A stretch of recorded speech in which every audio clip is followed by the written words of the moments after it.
Greetings, YouTube. Take 2. I didn't have my camera turned on the first time. Today I'm going to talk about the character Francis, aka Ajax, from the Deadpool movie. I haven't done my Deadpool review, but the short of it, I really like Deadpool, and it is currently my second favorite Marvel film after Guardians of the Galaxy, which I still put up there against Episode 4 of Star Wars. Ajax is presented as the main bad guy for Deadpool in the film. There are going to be spoilers in here, so if you haven't seen the movie and you want to see the movie and you don't want any spoilers, don't listen to my rant about Francis. And that's what this is going to be. We see Francis. He's super strong. Cool. Not all that original. There's lots of super strong heroes or villains in every superhero universe, but he's super strong. He's probably he's probably tougher than your average human. Maybe on the upper limits of toughness. Probably on the upper limits of a little, dexterity and things like that. But those are not his superpowers. He also has, I can't call it a superpower. It's a side effect. And the side effect is he can't feel anything physically.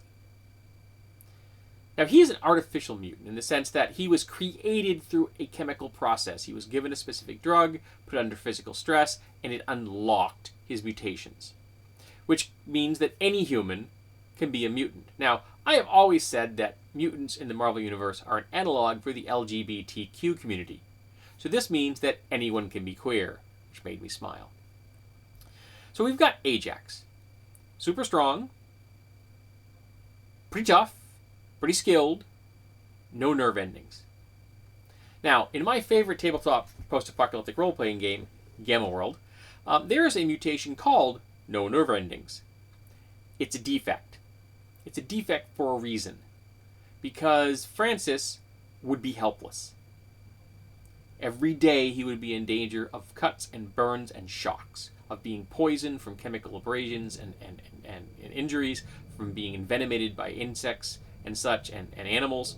He would be constantly in danger of hurting himself because he would not feel what's happening.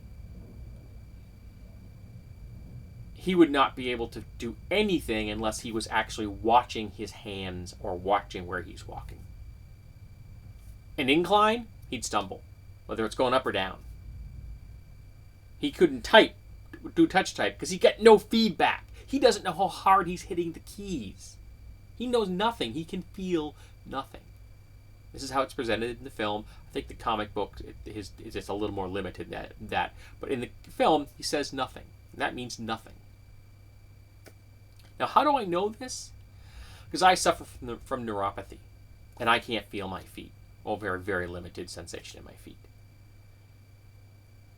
And which means I can injure them and never be aware of it. I have an ulcer at the moment on my toe that's taking forever to heal. And I never felt it. Never knew it happened.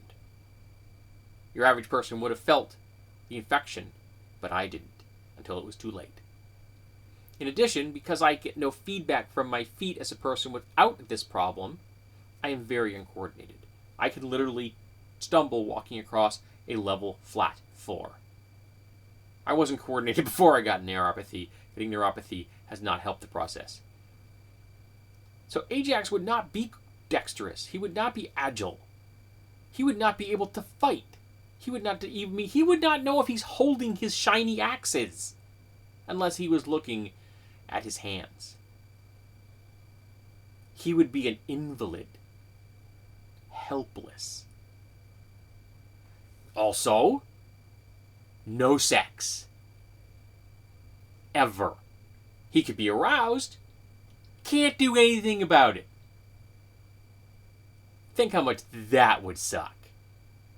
Look, I have an erection. Can't do anything with it. Suppose somebody could use it, but he wouldn't care. He's not a good villain. There are hundreds, thousands of villains and superheroes and mutants and such that could have been used from the Marvel Universe as a bad guy, as an antagonist for Deadpool, and they picked this guy. I mean, they could have picked Stiltman. But after Stiltman, Francis was a really bad choice. Because essentially, if he's not looking at himself and watching what he's doing, he's invisible to himself. He just doesn't exist. An interesting metaphysical, philosophical concept, yes. Not great fodder as a supervillain. I don't know why they chose him. It's silly. They didn't extrapolate it to the point where it made sense. But then again, they rarely do. The universe would be inexplicably changed just by Dr. Reed or Dr. Stark. They could change everything. They could eliminate hunger and want and energy needs. Except they put on spandex or armor and go out and punch things. Yeah. But Ajax, a.a. Francis, is a dumb superhero. Supervillain, sorry. They could have done better.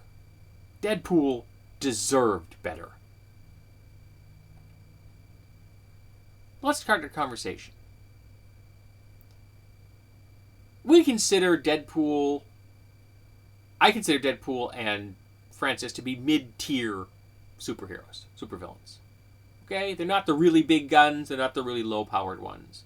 They're not Scarlet, Black Widow, or Hawkeye, who have no powers.